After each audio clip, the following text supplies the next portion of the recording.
So, hello po mga bogs. Sa video na to, pakita ko namin or isi-share namin yung mga design. Bago po yan, huwag kalimutan na subscribe yung channel ko po at pakipindot lang po ng like or comments po. So, kapindutan po ng bell notification para updated po kayo sa susunod ko pong mga video or sa mga DIY. Pwede po yan. So, tara! So, hello na naman mga bogs. May gagawin po tayo dito na design. So, papakita po namin kung from the start to end para dagdag idea po sa mga nagdi-DIY po dyan. So, from dito na ceiling, aakyat po ako ng 8 inches. Bali, dalawang hulog po yan. 4 inches at saka 4 inches. So wala na pong cove light dito. Doon na po ang cove light sa may circle niya. So ang gagawin ko po na design, ito po yung gagawin ko na design. Sariling ganun ba ito? Katang isip lang po ito. So bali ganun, mag-init yung itsura po niya. Yan. So, makikita nyo lang kung anong resulta nito kasi may hagdanan doon, no? Yan. Kasi may hagdanan po dyan. So, ang una kong ikakabit is yung ceiling niya sa pinaka-top. So, yan po ang diskarte ko para madali siyang ma-install. Siyempre, lagyan muna natin yung metal paring. So, lagyan natin ng W-clips doon sa carrying channel niya. Ayun yung carrying channel po. So, nilalagyan ko ng ating kasama na nilalagyan niya ng carrying channel. So, pag natapos po yan, nilalagyan na po natin yung ceiling. So, saka na tayo mag-layout dito sa baba. So, nakabitan na po namin ng dalawang pligo na hardflex dito. Di na po namin napakita.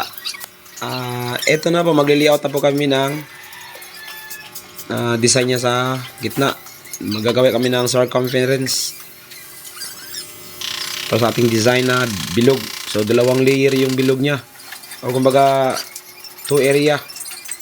So, yan yung una, yung malaki ay yung sa kilid niya at yung sa gitna, yung sa sentro na bilog.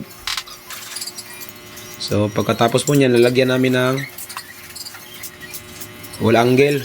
So wall angle yung gagamitin natin, 0.5, para yun yung guide niya or yun yung dikitan ng hardflex ng siding natin.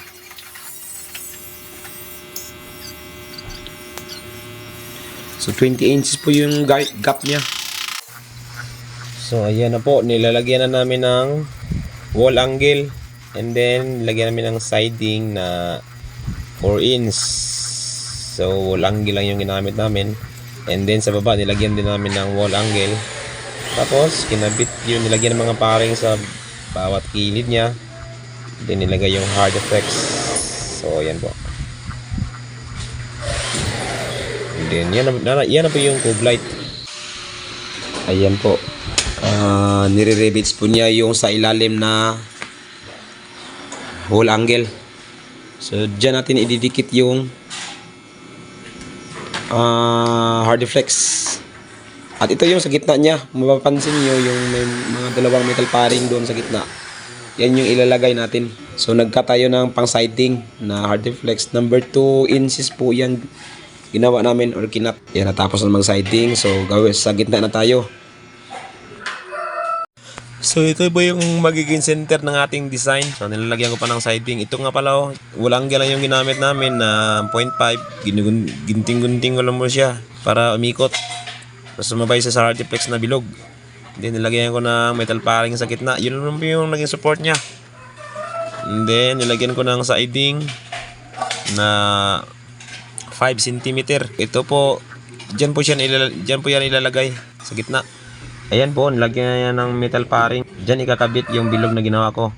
Ayan po, kinakabit na nila. Siyempre, papasok natin yung wire dito. Kasi wala yung electrician. Asan kaya yung electrician? Kami na lang magpapasok nito. Siya mag-istorya eh. Ayan, then Nire-ready po nila doon sa metal paring na nasa loob. And then, natapos na po siya mga bogs. So, yan na po yung final perspective niya. So, katang isip ko lang po yan. At huwag kalimutang i-subscribe ang channel ko po and like and comments. Thank you po.